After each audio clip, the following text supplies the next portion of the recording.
This 12 suspects are appearing in the Thaba Tshwane Military Council for a break-in, that's the military court I should say, for a break-in at the Lyttleton military base in Pretoria.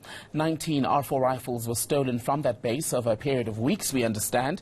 ENCA reporter John Bailey tracking the story for us, joining us now live. So John, it's rather unusual for us to have court hearings at this time of day, especially at the end of year. What's been going on there? Well, you also need to take into account that this is not a civilian court that we are talking about here. This is military procedures that's happening here. And it's been the court case of these 12 suspects have been going on for most of today. In fact, well, it started in the afternoon.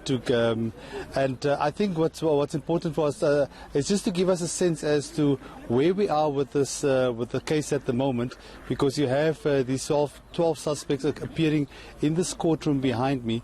I have with me Sipiwe Dlamini, who is the spokesperson for the SANDF, just to give us the latest as to where we are with the case. So, Sipiwe, tell us, you've been inside the court. What are the charges that are being put against these 12 suspects? There are 3 charges. It's one of housebreaking, theft and loss of weapons, and that's what they're being charged for. But the main issue is the application of the bail for the 12 suspects. Their representatives have been arguing the whole afternoon that these people can be not be held in custody. They can be held outside with strict bail conditions, and the prosecution, the state, is arguing that no, the investigations are still going on. We don't want anybody to be tampering with any witnesses. They must remain in custody. And the sensitivity around the issue that we've not lost little things, toys. We've lost serious material that it's arms of war that we've lost. So we can't take this thing very lightly. And the investigation is still continuing. And as you mentioned, this investigation is still continuing. We know, of course, that there were some claims made by the union indicating that the weapons were found in Hammanskraal, north of Pretoria. But, of course, we haven't seen evidence of those weapons yet. Where are we with the investigation? And are those 19 R4 rifles still missing? Well, let me indicate to you one thing. Our investigators have been on this case since it was reported, and they've been working flat out. And one of the concerns is that we cannot have these weapons lying in places where they are not supposed to be because of the danger they are. And we cannot say those weapons have been found when they have not been found.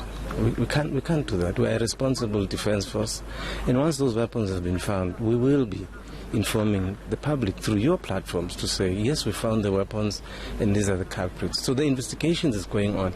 As to who, where, how this whole thing came out, I wouldn't tell you. The best is for those who have reported that the weapons have been found to give you that information.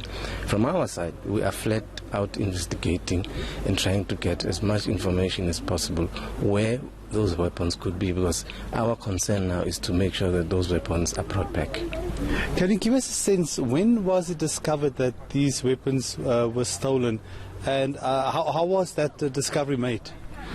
Well, I wouldn't want to go into detail, but what has been presented in front of the court, the incident was reported on Tuesday, and that's when the actual investigating started. But as to when did they disappear, it's for investigation to finally come to a conclusion as to whether they were lost within Friday and Monday or whatever time. That is still left for the investigators to continue. And I think that the senior investigating officer was in court today to put the case across for bail or non-bail, was very clear. And I'm proud that she's a woman. I'm very proud that it's a woman that is leading this case. It was clear that she would need time and she would really appeal to the court to not grant bail because of the sensitivity of the case itself.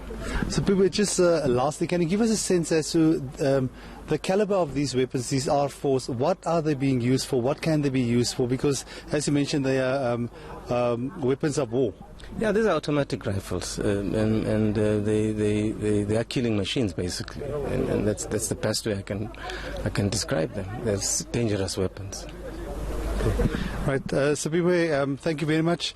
As you've heard there from Sipiwe Dlamini, the spokesperson for the South African National Defence Force, the investigations are still ongoing, and the 12 suspects are still in the court behind me, and we'll get a better sense later on as to whether or not they have been granted bail by the court. John Bailey, live for us at the Thaba Tshwane Military Court. That's in the country's capital, Pretoria, following that case there. Take you